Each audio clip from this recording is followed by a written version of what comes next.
స్వామియే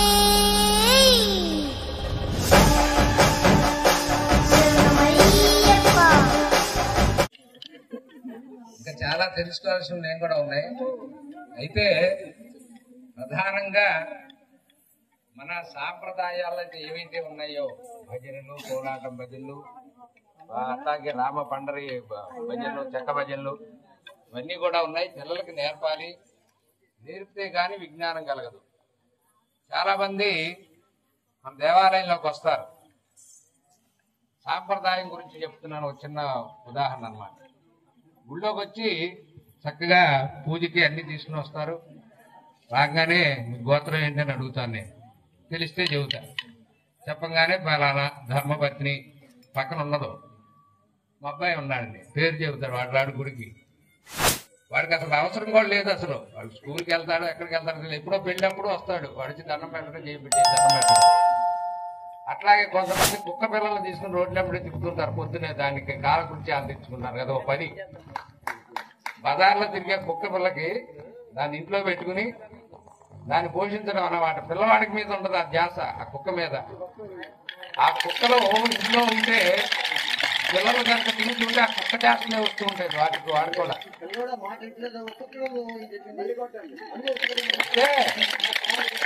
అట్లాగే మనం సాంప్రదాయాల్లో మనకు ఏవైతే నేర్పించారో అవన్నీ చేయట్లే. మనం చేయకపోవటమే మన హిందూ మతాన్ని కానీ హిందూ ధర్మాన్ని కానీ ఆచరించకపోవటమే మనం ఎరగబడబడతాం. కారణం పిల్లలకు జ్ఞానులు అవ్వట్లా. చదువుకుని ఉద్యోగస్తులు డబ్బులు సంపాదిస్తున్నారు కానీ జ్ఞానం కలగట్లా, గౌరవం లేదు.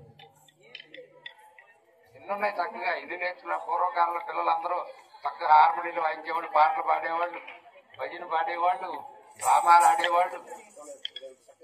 అసలు పిల్లలు వేస్తుంటే అంత బాగుంది. అసలు ఇందాక అందరూ కలిసి బయటకు వచ్చారు. మా అబ్బాయిని లోపల కూర్చొని చక్కగా జరగవాలన్నాం. అంటే ఇప్పుడు వాళ్ళ గురించి ఎంత ఏకాగ్రతగా ఉంటే ఇది కలుగుతుంది. అందరూ నేర్చుకోవాలి. ఊరినేదో ఒక స్టెప్ చెప్పారు కాబట్టి దాని ప్రకారం వెళ్తున్నాం అని అనుకుంటున్నారు. ఆ స్టెప్లో అక్కడ జడపడుతుందంటే దానికి మనం అందరం కూడా దాని మీద కాన్సన్ట్రేషన్ చేయడం, అదే ఏకాగ్రత అండి. బాబా చక్కగా వచ్చింది. ఈ వయసులోనే రావాలి అసలు కోలాటం మొదలైతే జ్ఞానం పెరుగుతుంది. కాబట్టి మన సాంప్రదాయాల్ని చక్కగా ఆచరింపజేయండి. అందరూ చక్కగా హిందూ ధర్మాన్ని కాపాడాలి. ప్రపంచంలో హిందూ దేశం మన ఒక ఇండియా ఒకటే, ఎక్కడా లేదు హిందూ దేశం.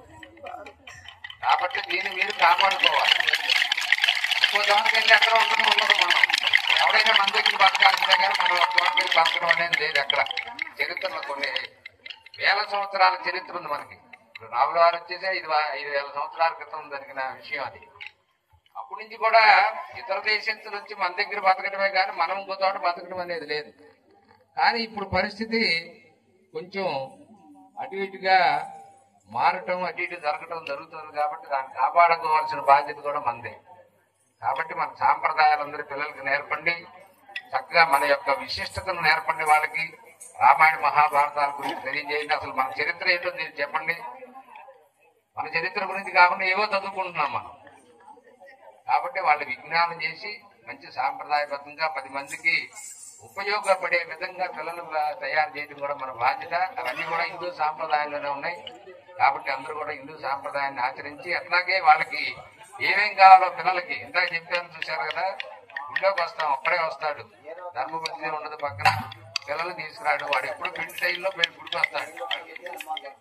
చిన్నప్పటి నుంచి తెలిపితే తెలుస్తుంది. మంచి గట్ల అంటే పంతులు గట్ల అంటే అంటాడు.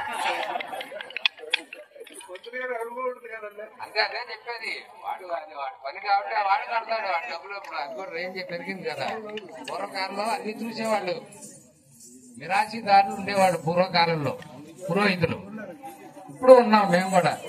50,000 ఇస్తే నీ పెళ్లి చేస్తా. నువ్వు నన్ను చూడట్లేదు కాబట్టి ఎప్పుడోసారి కాబట్టి పెళ్లి 50,000 ఎవరైనా నువ్వు సాఫ్ట్వేర్ ఇంజనీరు అట్లా వచ్చేసింది. ఎందుకంటే గురువు శిష్యుల బంధం కూడా పోతుంది. అట్లా గుళ్ళోకి వచ్చినప్పుడు అర్చకుడు ఉంటాడు. అర్చకుడిలాగా చూసుకోవాలి. నేను వచ్చాను కాబట్టి మీరే పలకరించాలి ముందు ఒకరిని. కొంతమంది అట్లాంటి వాళ్ళు వస్తారు గుడికి. చూడంగా నవ్వాలి. 5 సార్లు నవ్వలేదు అది కాదు. మనం వెళ్ళింది అమ్మవారి దగ్గరికి. అట్లాగే పిల్లలందరూ కూడా మన సాంప్రదాయం నేర్పండి. తొందరగా కాలాతీతం అవుతుంది. కాబట్టి చక్కగా ఈ కార్యక్రమం అవగానే అందరూ కూడా దేవాలయంలోకి వచ్చి అక్కడ ప్రసాదం ఉంది, ప్రసాదం తీసుకుని వెళ్ళవలసిందిగా కోరుతున్నాం.